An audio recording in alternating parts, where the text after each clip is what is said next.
Assalamualaikum warahmatullahi wabarakatuh. Nama saya Nisa Permatasari dengan NIM 2248 dari kelas 5A. Pada kesempatan ini saya akan memaparkan hasil tugas analisis statistik menggunakan SPSS untuk mata kuliah Biostatistika yang diampu oleh Bapak Hari Ade Saputra MSI. Analisis yang saya lakukan ada 5 jenis uji. Yang pertama itu ada uji ANOVA, yang kedua itu ada uji Kurzweil-Wallis, yang ketiga ada uji Mann-Whitney, yang keempat itu ada uji Chi-square, dan yang terakhir itu ada uji regresi linear. Yang pertama itu ada uji ANOVA. Sebelum uji ANOVA kita lakukan, terlebih dahulu kita lakukan uji normalitas untuk mengetahui data kita normal atau tidaknya. Untuk uji normalitas langsung saja klik Analyze, Descriptive Statistic, Explore. Lalu di bagian Dependent List kita isi dengan kadar kolesterol, di bagian Factor List kita isi dengan kelompok, lalu klik Statistik. Pastikan di bagian Descriptive Confidence intervalnya itu 95%. Lalu di bagian plot, jangan lupa dicentang bagian normality. Lanjut, oke. Lalu kita baca di bagian test of normality-nya itu yang di bagian Shapiro-Wilk, dikarenakan data kita kurang dari 50. Di sini sig-nya menunjukkan 0,8, itu artinya besar daripada alfa. Dengan demikian data kita normal dan bisa dilanjutkan ke uji selanjutnya. Uji selanjutnya yaitu uji ANOVA. Uji ANOVA itu dengan cara klik Analyze, Compare Mean, One Way ANOVA. Lalu untuk di bagian Dependent List kita isi dengan kadar kolesterol, di bagian faktor kita isi dengan kelompok, klik Post Hoc. Di bagian Post Hoc itu jangan lupa dicentang bagian LSD-nya. Lanjut. Di bagian Option jangan lupa dicentang bagian Homogeneity of Variance-nya. Lanjut. Oke. Di sini kita lihat di bagian Test of Homogeneity of Variance-nya, sig-nya menunjukkan 0,8, itu artinya besar daripada alfa, artinya data kita homogen. Selanjutnya ANOVA, sig-nya 0,00, artinya ada perbedaan di antara data yang kita masukkan tadi. Lalu kita lihat di bagian Post Hoc, itu ada perbedaan antara kelompok positif dengan kelompok dosis rendah, yaitu yang ditunjukkan dengan sig-nya 0,6. Sebelum uji Kurzweil-Wallis, kita ganti dulu data kita dari numerik menjadi kategorik dengan langkah-langkahnya sebagai berikut.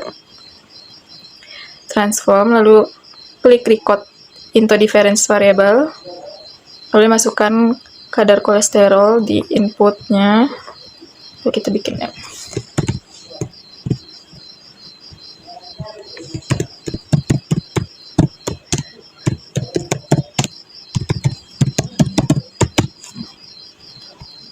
Oke, lalu kita isi di bagian sininya, yaitu 190 sampai 119.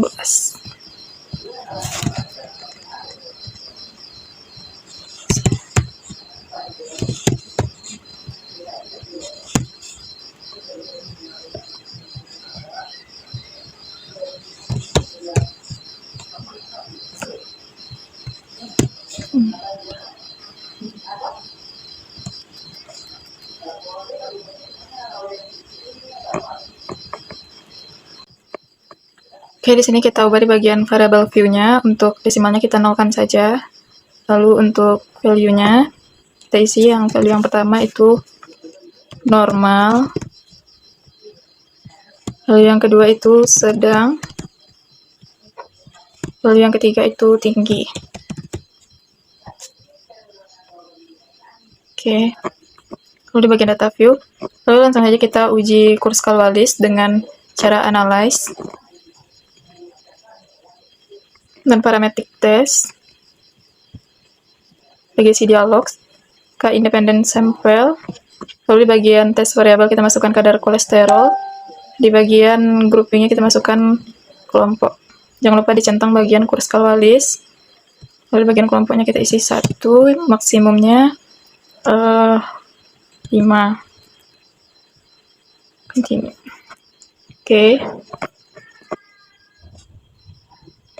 Di sini dapat kita lihat untuk sig dari Kurzweil-Wallis testnya itu 0,0, yang berarti data kita tidak normal. Maka dilanjutkan dengan uji selanjutnya, yaitu uji Mann-Whitney, Analyze, Non-Parametric Test, Legacy Dialogs, lalu klik to Independent Sample, lalu masukkan kadar kolesterol di test variable, kelompok di bagian grouping.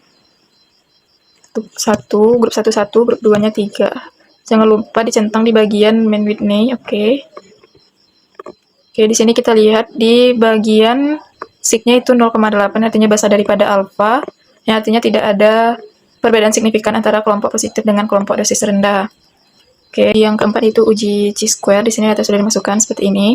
Lalu untuk di bagian variabel view-nya, untuk responden disingkat dengan res, untuk jenis kelamin disingkat dengan JK, untuk penurunan kadar kolesterol disingkat dengan PKK.